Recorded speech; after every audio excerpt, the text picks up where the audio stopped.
I'm Scott Seidel, and I'm honored to serve as your MC on this lovely afternoon. Thank you all for coming out. Before I forget, we have some thanks to our sponsors. If I could pull this up right. We'd like to thank LaValley's Building Supply for donating the soil for the garden that we've begun to grow. Grafton Cheese Company in Singletons for donating some of the lighter fare. Certainly, thank you very much to all the volunteers who've chipped in, including the entire contingency who was at my house this morning, and any other donors who have helped make this happen. I certainly didn't put any effort into it, so I owe thanks to everyone. If you haven't heard, or if you haven't been around much, let me share that Pollyanna and I have just come back from the UK, and please note there's an upcoming humble brag where we just married off our daughter, which apparently in the UK is a weird thing to say, but after 26 years it felt like we were marrying her off. Coming back, Pollyanna learned two things from that trip. Certainly one is I can really sport a kilt if need be, and the second one is I'm not really afraid of any public speaking, and it's probably best to keep me on a clock.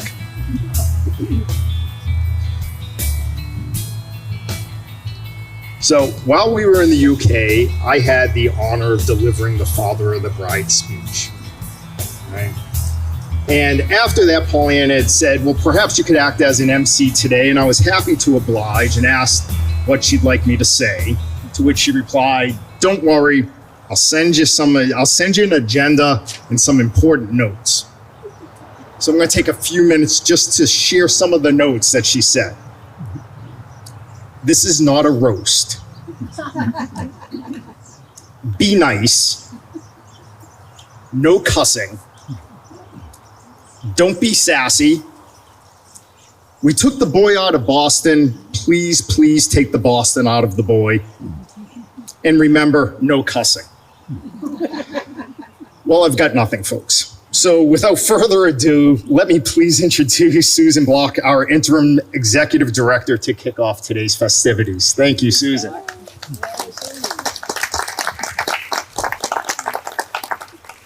I need a paper. Welcome, everyone. Thank you so much for joining us on this beautiful day. We're here today for three reasons: to honor and respect the history of Fletcher Farm, to celebrate the present, and to embrace the future. Although we honor all who have been a part of our history, there are 5 people here today that have, over the course of the last 25 years or more, dedicated tens of thousands of hours to creating the experience that is Fletcher Farm. Today, we honor the commitment and passion of Hal Bosco. Harold, show who you are. Sue Chadwick, where are you, Sue? Sue Chadwick, under the umbrella. Joyce Fuller. Joyce. Cynthia Noyes. Cynthia, yeah. And Debi Orton. Now, we're not going to get to that quite yet. You'll be hearing about these phenomenal individuals a little later on in the program, so you got to stick around. To start us off, I just want to take a minute to give you a glimpse of how we got here. It was back in the 1930s that the Fletcher family, particularly the women, had a dream.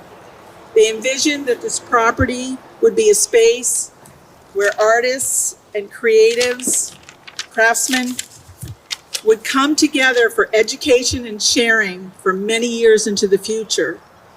The family entrusted their beloved property to the Fletcher Farm Foundation, who in turn enlisted the Society of Vermont Artists and Craftsmen to do the work of keeping the dream alive, which together they have achieved for 75 years. Countless lives have been touched by this place over the years. I first came here back in the 90s, and for me personally, this place served as a lifeline when I really needed it. I know that there are many more like myself whose experience at Fletcher Farm has left a lasting impression and perhaps has even been life-changing. Today, we find ourselves at an exciting crossroads. As we move forward, we can be proud of our history and at the same time celebrate this opportunity to reimagine our space, who we are, and what we will become for future generations. Today, we begin to build a path forward. That's it. Back to you, Scott.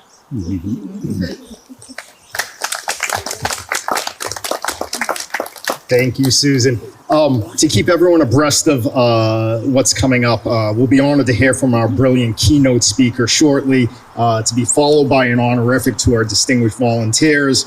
But first, let me introduce Piper Strong, board chair. Or is it Piper Strong Board Chair?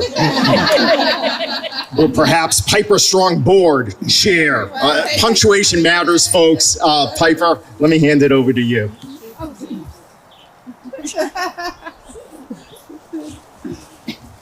Well, good afternoon, everyone. We got a beautiful day, and thank you for coming and supporting Fletcher Farm today and being part of our garden party. And I do want to go over the gardens right now that have been beautifully built by Kyle. He did the raised bed last week, and we'll do another one in the back here, and then we're planting all kinds of beautiful perennials that we'll have for years to come. And some of us have donated some sculptures to that too, and thank you everybody for that. And I'm excited in my new role and helping out with our future vision and getting everyone involved with that. And we appreciate and really want everybody's feedback on how the school has touched you and been a big part of your life, so that we can include that. And we are going to start trying to build a voice from your experiences. All right, well, thank you. And back to... Happy to. Thank you. Thank you, Piper. You'll find I'm a big fan of analogies. So Susan spoke of a path forward.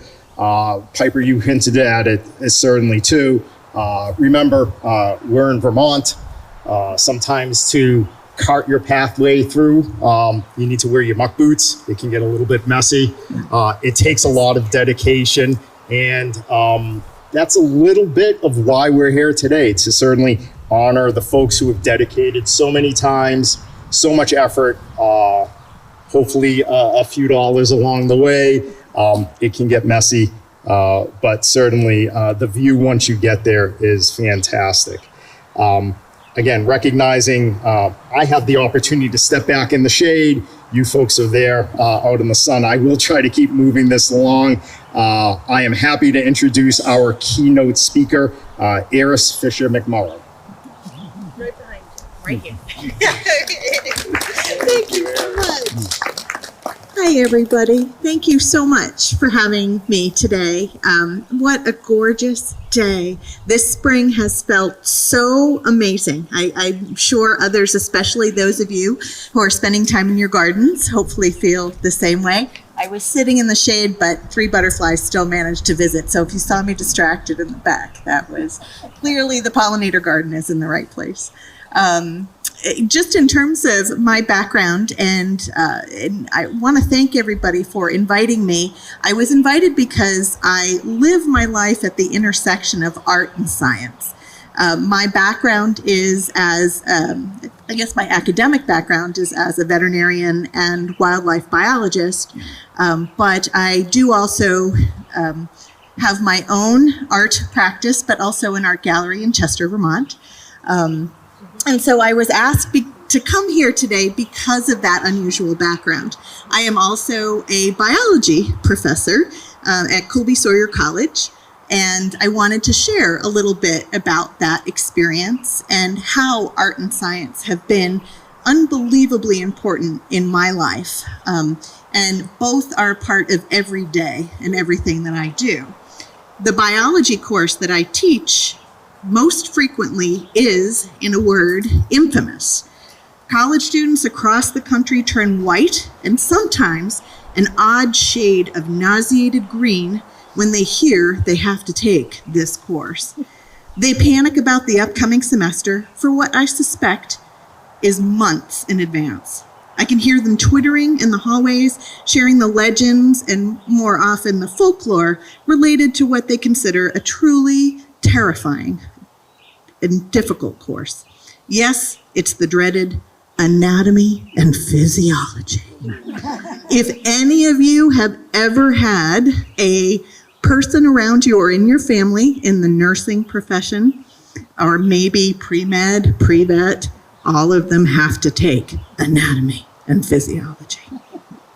Those of us who teach this course have tried unsuccessfully to make it sound a little more approachable. For example, maybe you've heard it called A and P. Let's be honest, shortening the name does absolutely nothing to dispel the myths.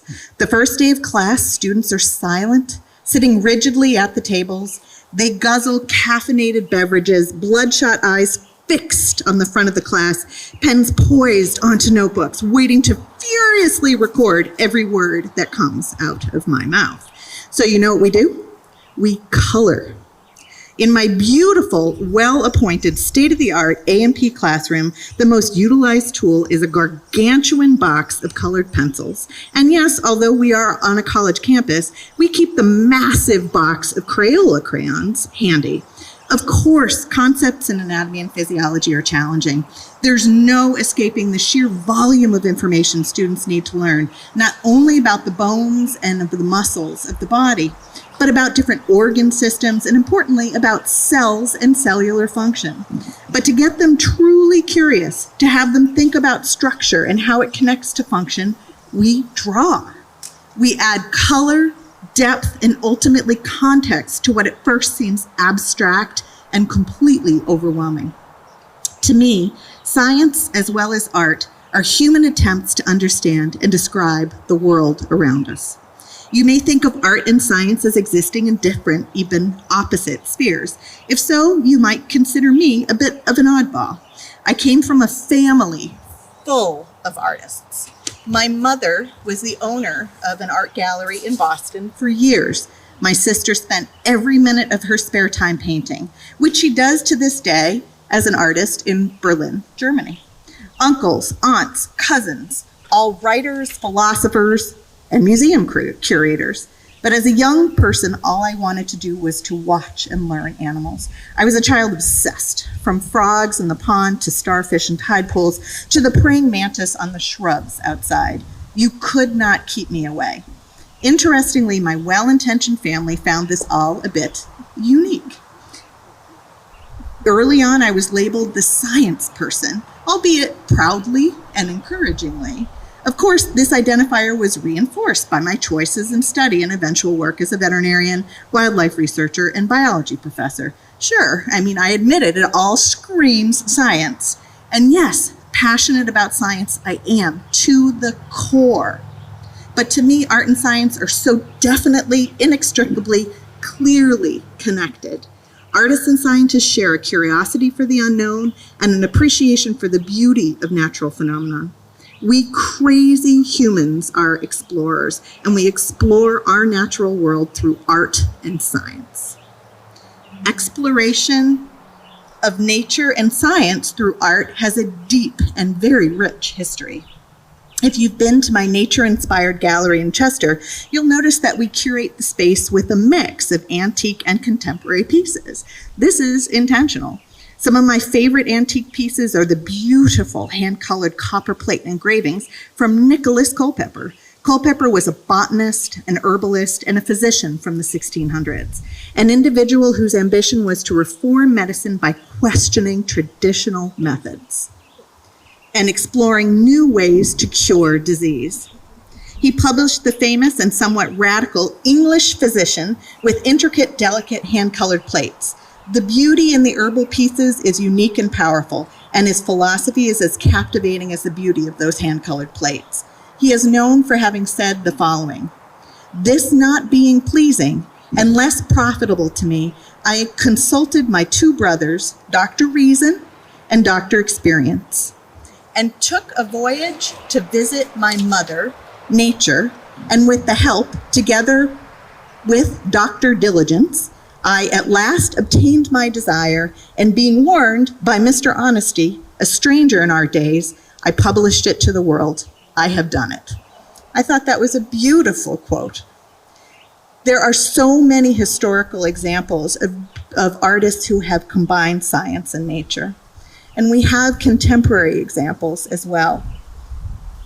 Bobby Angel, for example, is a Vermont artist whose exploration of botany brought her to produce copper etchings so precise she's sought after by scientific journals to capture the intricate detail of endangered plants.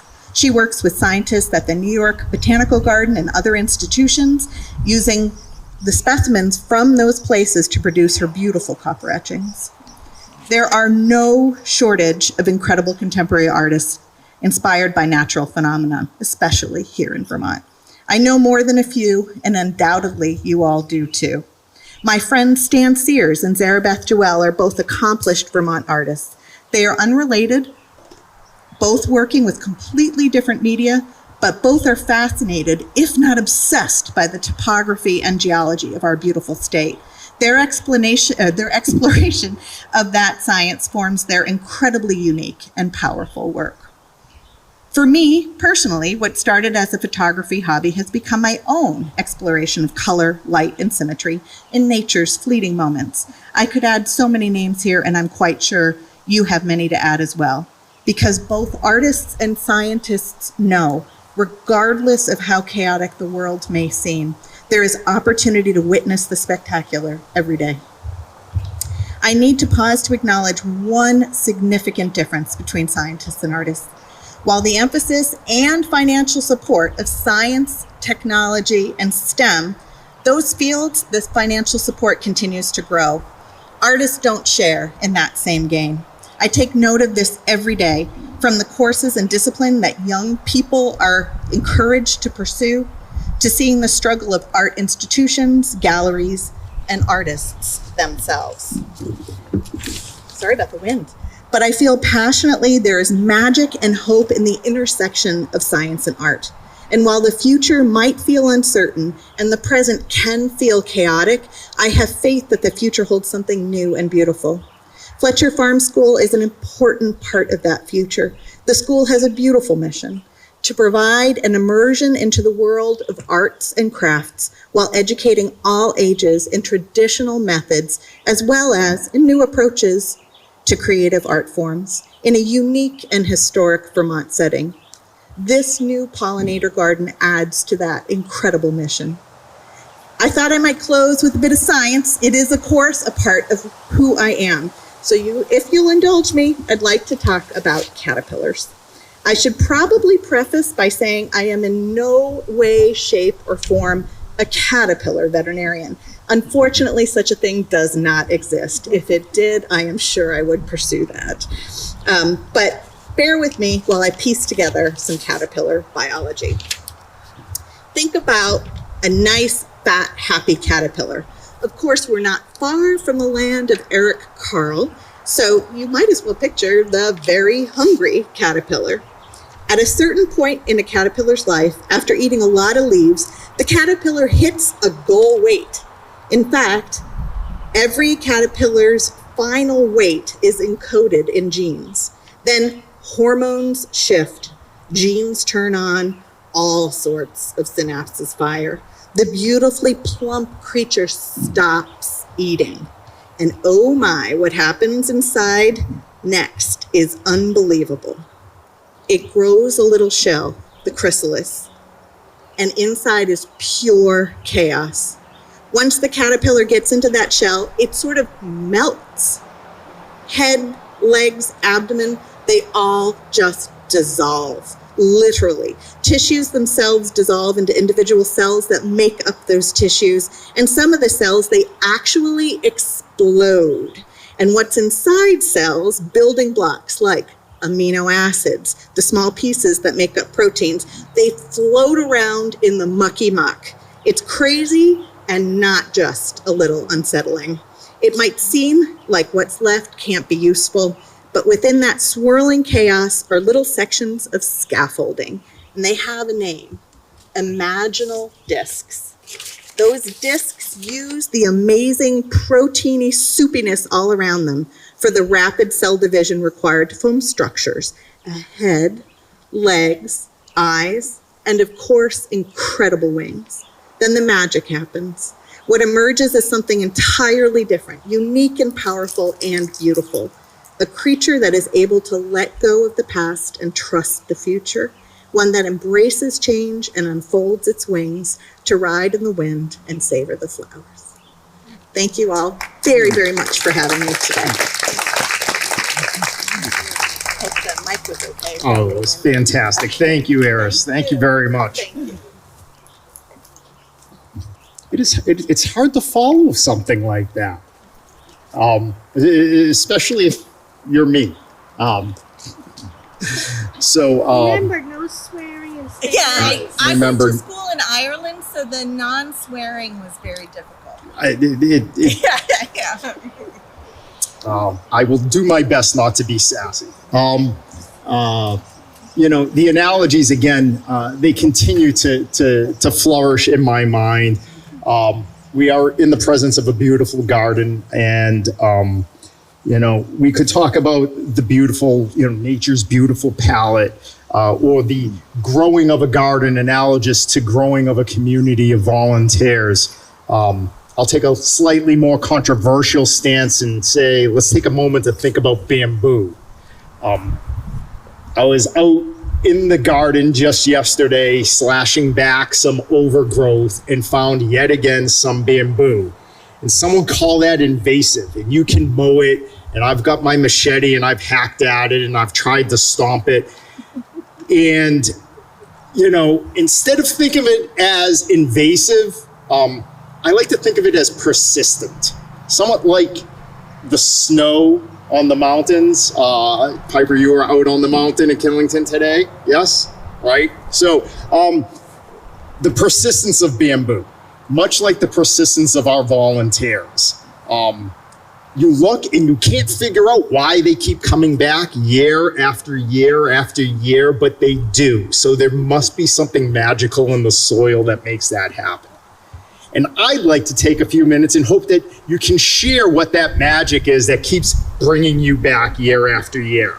So for the moment, we've all kind of collected hair and have been roasting in the sun, and a chance to stop my droning on. Let us take this opportunity to honor just some of our dedicated and caring volunteers. Let me first introduce Cheryl Gankin, and can I ask you to please bring up Cynthia Noyes.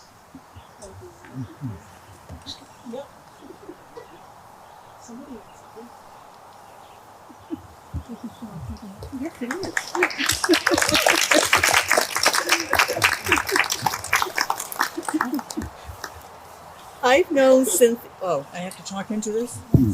Okay. Like an ice cream cone. I've known Cynthia for 21 years. She was on the board when I came here, and I was the, what would you call it? The go-to. I was the go-to in the office. Cynthia always has a smile on her face. I remember her seeing her every Friday afternoon before the fair, actually all day Friday, with her entire family, getting measuring for all of the booths and the parking lot, and I'm sorry. putting out signs. Because Cynthia brought half of the people here, so we want them all to hear. Want me to start over? Just ice cream cone. Pretend like you're eating an ice cream cone. Okay. Okay. Let's see. Now I lost my place. Okay, they worked all day setting up for these booths and for the parking lots. And her mother was here, her children were here, her grandchildren were here. And they spent the whole day, and she spent months before that day preparing for this, correct? Correct. Yep.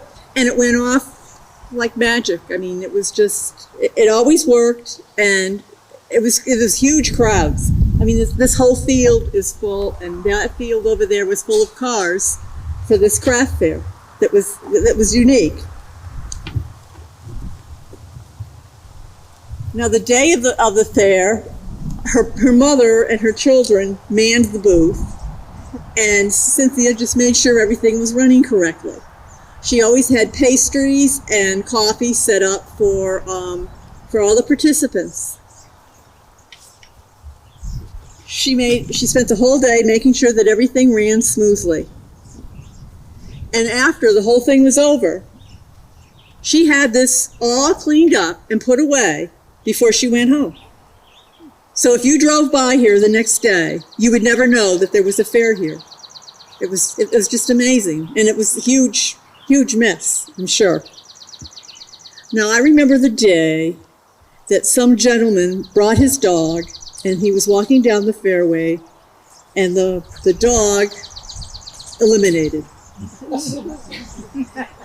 And Cynthia, very casually, pulled out a plastic bag and brought it to the gentleman to clean it up. Actually, his wife cleaned it up. But that's just typical of what she had to do to keep things going.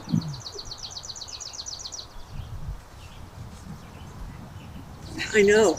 I still remember that. And I'm standing there because I was in that booth down there. And I'm thinking, my God, I can't believe she's doing that. And how great, because who wants to step in that?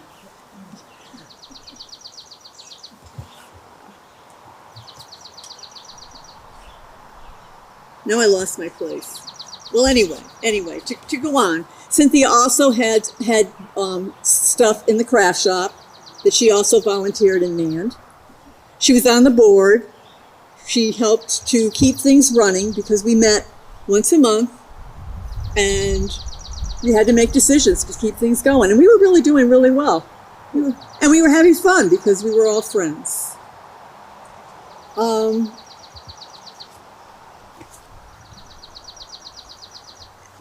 I think that's the most important thing, is because not only were we volunteering to keep Fletcher Farm going, we became friends. And I think that's so important because, especially, like I was a transplant, I didn't know anyone here. And this was like a second home because I was here almost every day, I think, for several years. And it was just like a second home, and we were creative and we had a good time. Now, on top of that, let's see. At the same time, a few years ago, Cynthia started her own company. Well, I had the company before I came here. Oh, you did? Oh, yeah. But didn't you register with the state? Well, anyway, she was a self-employed president of her own company. And a teacher at the same time. And a teacher at the same time, correct. Now, I don't know about you, all of you, but all of my grandchildren had it. It's so easy bib.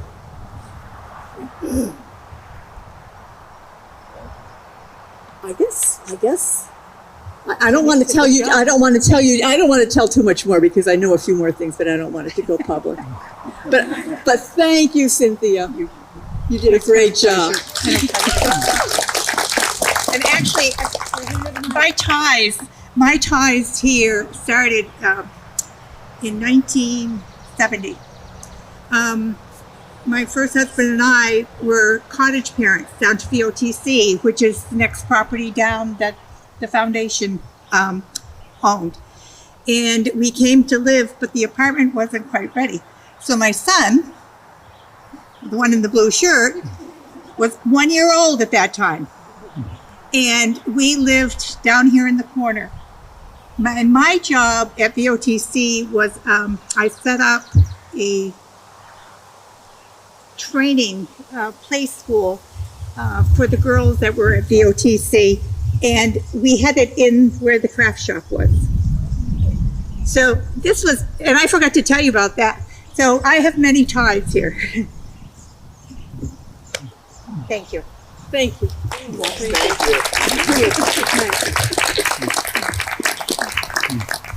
Thank you both for sharing. Much appreciated. Next, I'd like to introduce Claudia Shropshire. Claudia, are you here? There you are. Thank you. And can we ask Hal Bosco to come step on up? Claudia, thank you. Let me get in the shade, okay? Sure. I'm kidding. More notes, so no. I have a perforated memory. Hal Bosco has been working with Fletcher Farm School for a long time. 23 years in his memory as a teacher and 10 years as a board member. He says that his high point in this place was creating a successful children's program, jewelry program, which met two goals: to take in kids as students and to turn them into jewelers and silversmiths. He credits Debi Orton with a big factor of his success. And she spent probably 10 years as a student with him, teaching assistant and then a teacher on her own right. When I first met Hal Bosco at an open studio, I told him I had a mess of polished stones that I had inherited from my father-in-law. He said, "Oh no, we don't do stones." Well, that was a lie. They do stones. But he said, "You need to see Debi Orton." When he first started teaching here, it was a vibrant program with a lot of students and teachers participating. I have had people tell me that this school has started them on a path to their own art career. Harold is proud that many people were able to use their work as a part of their portfolio to get into art school. He sees himself as a facilitator for his students more than a teacher, and seldom told anybody that they could not try something. Case in point, my bracelet, which took 23 tries between Harold, Deb, and I to get the bezel on the bracelet. As a part of the well-rounded experience, he added music to his classes, playing CDs and filling in the history of the artists and their time. He provided so much to his students in the way of knowledge, design, and inspiration. Thank you, Harold, for being a part of this and for being a changing factor in my life. You're welcome.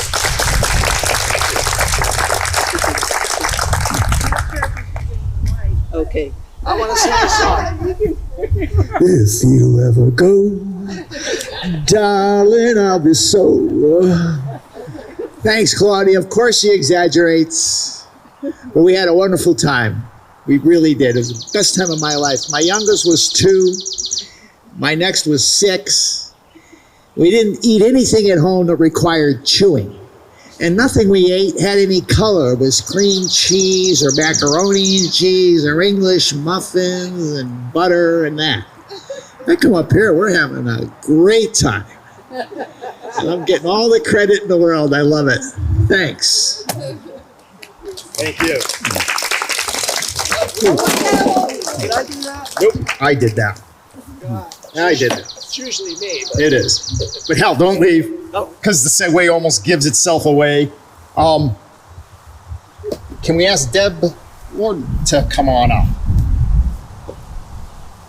Did we plan it this way? That was sure. All right. Well, if we didn't, we'll give you credit for it. Hal, thank you. Can we say a few words? Sure. I guess I know Debi as well as anybody at Fletcher Farm. And like a lot of people at Fletcher Farm, she took the course and hung around for a long time. She became sort of the quintessential Fletcher Farm person. She took courses. She worked in the office. She was on this committee, went to that meeting. She taught courses. And she developed herself into a first-rate silversmith.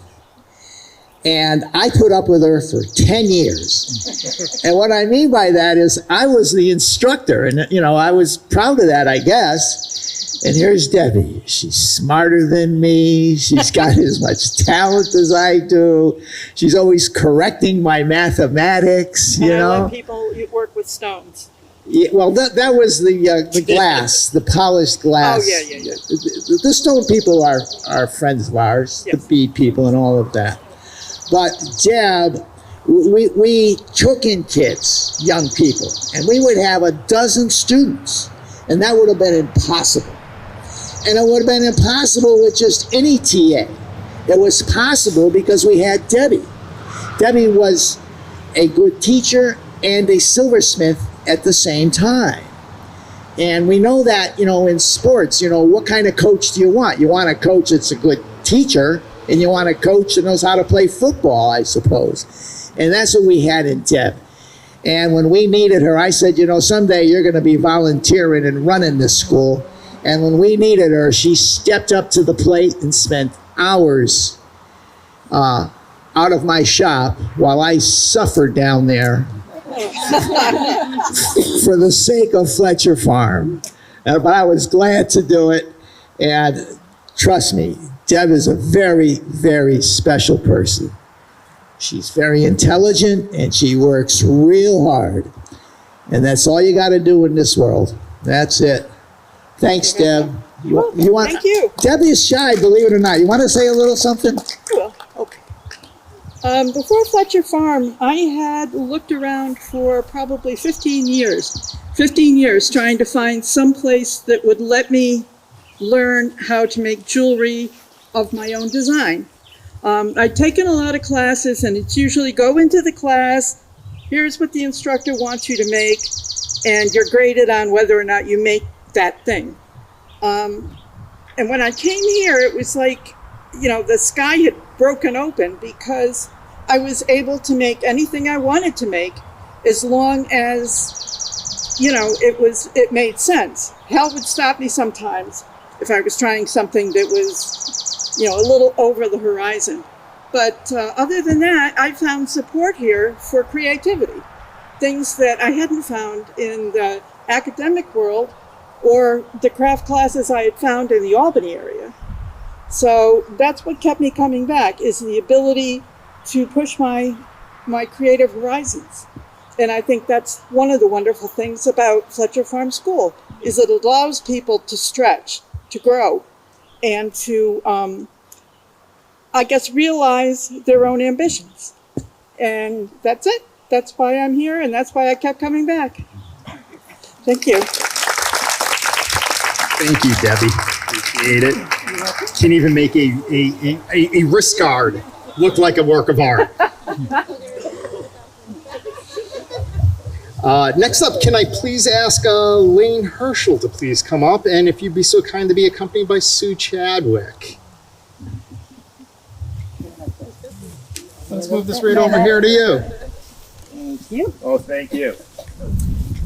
I'd like to talk before I talk about Susan. Hold on a second, I gotta get my balance. I want to talk about volunteerism. Volunteerism is the heart of this school. Without volunteerism, this school would not exist. So everybody who has put in any hours of volunteerism has made this school possible. When I first came to Fletcher Farm, I did punch needle rug hooking with Amy Oxford, who basically was here for 25 years. And I was asked to join the board, and I was secretary, and then became the chairman of the board. But I could never have done that without volunteers. I could never have done anything here without the volunteers.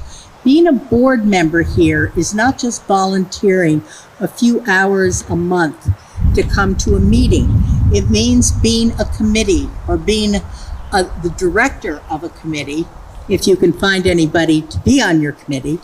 But you work, you give enormous volunteer hours to this school all the time. So volunteerism is real. I mean, when I think about it, when I think about Joyce washing the windows in the barn before they got new windows on cleanup day, Hal doing the corn crib, Susan doing anything that was, Cynthia Noyes bringing all the fans and washing all the fans until they were sparkling. You remember that too. And then there was the Weave House, Joyce. We know the Weave House. The Weave House inhabited all the mice in all of Ludlow. And that was pleasant. Anyway, so I just want to say is I am honoring Susan right now, but I just want to honor all the volunteers in this place because, I know I was, the very first story that I heard when I was first chairman of the board was about two women. There was an ad in the paper or an announcement in the Ludlow paper that said, if you want Fletcher Farm School to continue, there's a meeting at such and such a time under the tree by the farmhouse. Two women showed up. Inez Gornell was one of them. I don't know who the other one was, but they talked and they opened up the school, the summer program, the two of them, out of the farmhouse. They cooked all the meals for the students. They gave all the classes.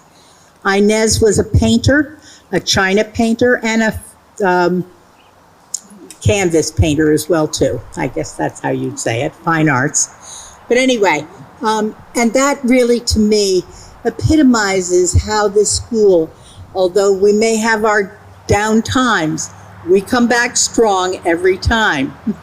So, anyway, now to get back to Susan. Okay. I first met Susan in a class. She had taken a painting class, and I loved what she had to say about the school and her background in art. Although basically she does technology most of the time, but her art is wonderful as well too. I'm sorry, Cheryl. That's okay. She hears your voice. I know, I know. Stand behind you. I'm sorry. This is Lola is the school dog.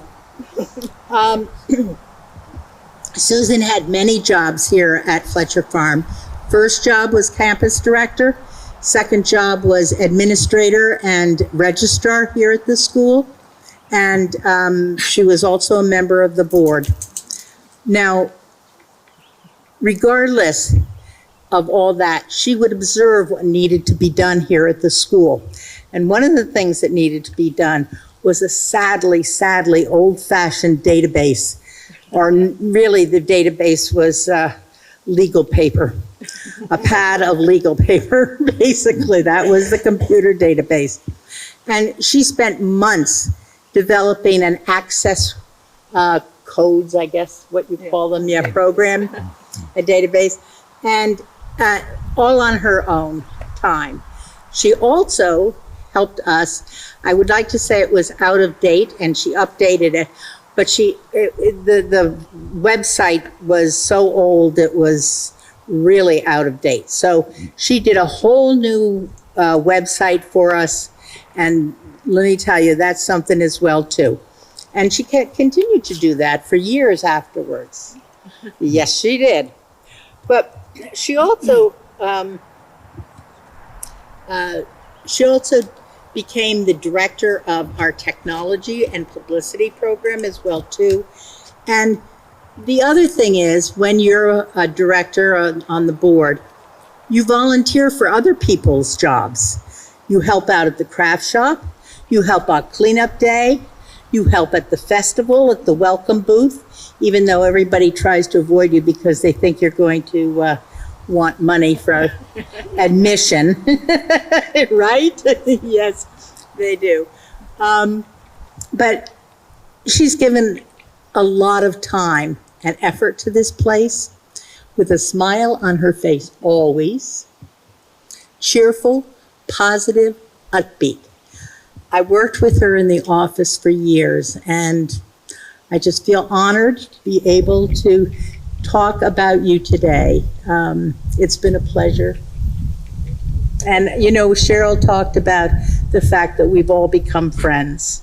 And we have. We've all become friends, and lifelong friends. You know, no matter where we are, we always, Fletcher Farm brings us back together again to to reminisce the old days, the new days, and what's going to come in the future. So thank you very much for all your service to Fletcher Farm. Go ahead. Everybody else go. Well, I wasn't planning to say anything. But I moved to Vermont probably 12 years ago.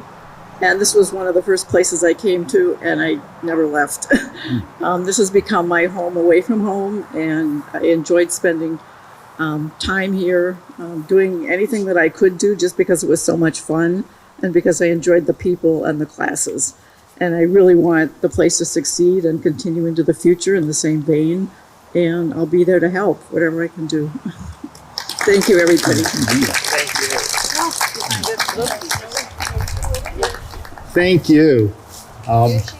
Susan, can we ask you to come up one more time? And if you'd be so kind as to bring Joyce Fuller in tow.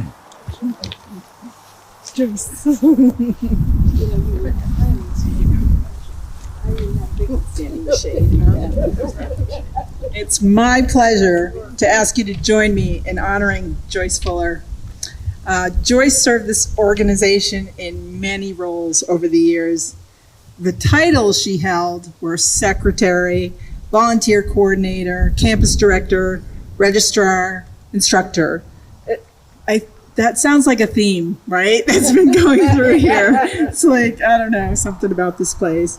But Joyce was always willing to help, like so many others, with whatever needed to be done. There are plenty of times when that meant getting down and dirty. You know, I remember going up to the Weave House and opening up some bins and running out of there really quick. Okay, we can do this. We can do this.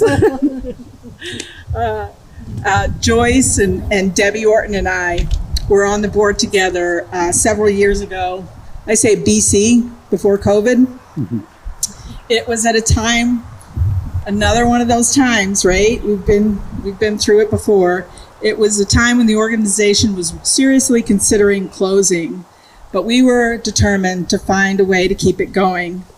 So Debi agreed to take the position of school director, and with a little persuasion, Joyce became the registrar, and I stepped up to take Lane's place as chair, and we were a real team. We took on the challenge and all the administrative duties that go with that, and all the dirty jobs that go with that too. Yeah, we were quite a team, each bringing different strengths to the table and sharing the load, along with many other volunteers. But we were there on a daily basis. And yes, there were plenty of stressful times, but we weathered them together, and I have many fond memories of those years. I do indeed miss that. When Joyce was the registrar, I observed how she handled each situation with grace and patience. She would always go the extra mile to make our students and instructors, everyone here, feel welcome and comfortable. And she was not in the least put out by whatever it was that had to be done to make everyone's experience as pleasant and joyful as possible. And she makes absolutely beautiful necktie chairs and benches. She's donated several of these pieces over the years to help raise money for our Young Scholarship Program, as well as Lane and Debi and people I'm forgetting, myself. And she joyously shares that skill in the classroom. Joyce committed 15 years to this organization. Now, I think if we add it all up, like 23, and not counting further back than that, 23, 25, 10, 15, that's a lot of years, a lot of volunteer hours. I'm going to keep it short. Thank you, Joyce. Thank you so much.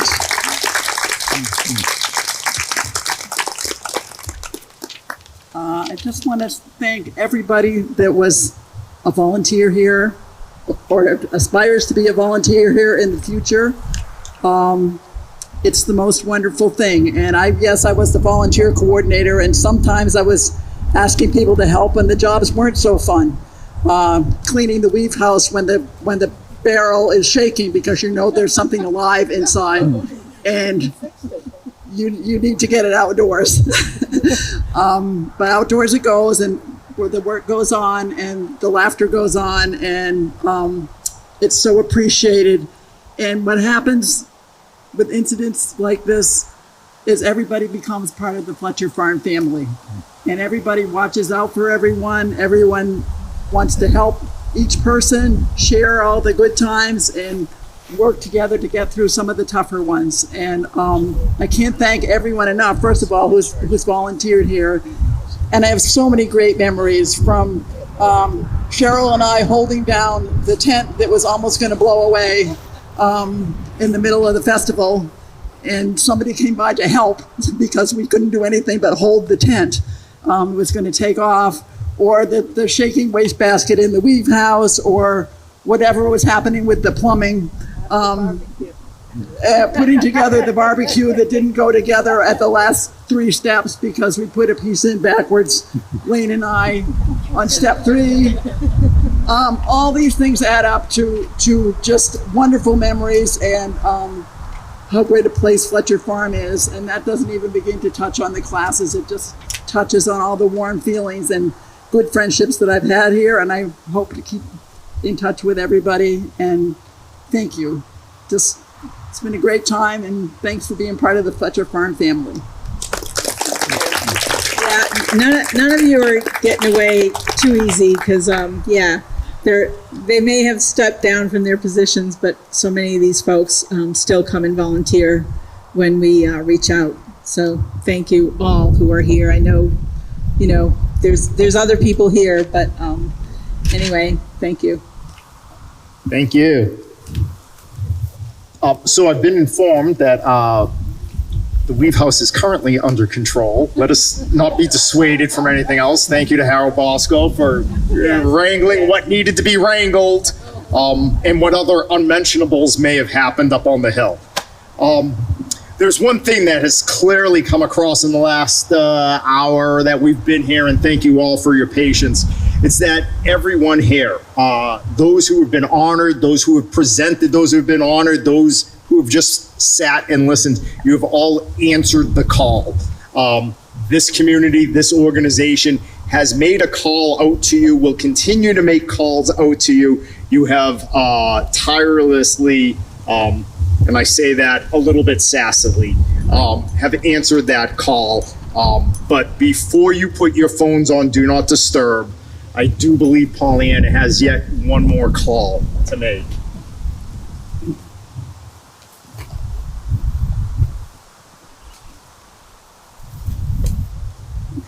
So if you don't know, I spend a lot of my time working on fundraising. Yep, it's time for the big ask. Thank you so much for coming. We love all of you volunteers so much, and you've meant so much to us. We are so happy to announce that as of this week, we have raised over $50,000, and that is since November. We also started our strategic planning officially with an outside consultant, and our first meeting was on Wednesday. It was phenomenal. I cried, and as Susan knows, I don't cry, but this was so powerful and so meaningful. So we're so excited to keep that going, and we'll keep you posted. It's going to continue through September and into a little bit of October, and then we'll be able to tell you what's going on and what the new Fletcher Farm Society of Vermont Artists and Craftsmen, I always say that wrong, is going to be, and what we are going to reinvent ourselves with. The pollinator garden, and I've added a word to it, sculpture garden, because we do have more sculptures coming. Artists were completely willing to say, yeah, I want to be a part of this, and I want to leave a legacy. And we're like, people care that much that we could raise that much money in such a short amount of time that artists are saying, take my work, put it out. Yes, please. We want you to stay here. And I said, oh. Well, actually, Betty said, oh. Betty, where are you? Betty McElwain. Where are you? There you are, Betty. Betty's like, wouldn't it be nice if you could walk through the pollinator garden without your muck boots on? And so we said, yes, that would be fantastic. So we have a brick, a sample brick. Would you like help with the brick? You want to hold the brick? That would be phenomenal. It's really heavy. It's a real brick. Anyways, this is a sample. And we have two colors because we're artists and we don't want to have all one color, and we want it to be a natural path that leads through so you can get there whenever. But you can buy a brick with your own personal message on it to help us continue to raise funds, because the truth is, in order for us to reopen in spring of 2025 with a big bang and doing it right, we need another $100,000. And we're going to do it. We've got a lot of ideas in mind, but this is a help to allow everybody who's been involved to have a brick in their name on the path, and to allow everybody to remember the wonderful history that we've had and, get it, the path forward. Got it? Y'all get it now, right? We're blazing our new path forward as we reimagine Fletcher Farm. So if you'd like, we have plenty of forms here. It's also on our website. You can write a check. You can pay with PayPal, which is any credit card you have, PayPal will accept.